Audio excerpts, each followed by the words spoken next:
between me and other folks in this field is that I have a whole different point of view on this that is global, that understands the implications of U.S. foreign policy and what it does to people around the world.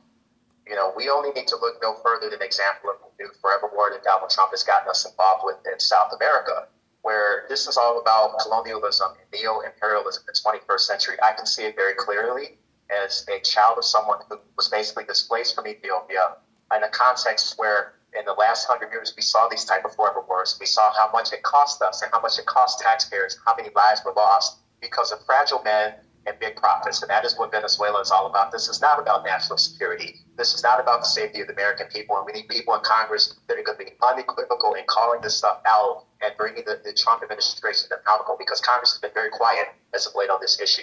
I also think, and this is part of my platform at MikeSennis.org, we absolutely have to have moral clarity about the fact that there is a genocide that is happening in Gaza. I cannot sleep at night thinking about tens of thousands of families that have been separated from each other, children who are starving, people who have been bombed to death. And that is why I would strongly support Congresswoman Delia Ramirez's Block the Bombs Act so that we can deal with this crisis. And we see that there are crises like these that are happening in places like Sudan where there's an ongoing genocide, and we don't hear anyone in Congress talking about this. That is a disgrace.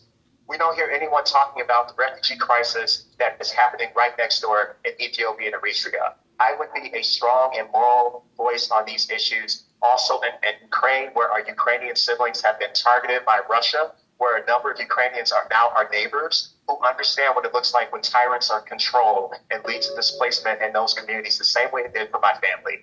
And so the 9th District is full of immigrants. I look forward to being a proud champion for moral clarity in U.S. foreign policy so that we do the right thing around the world and make up for the injustice past.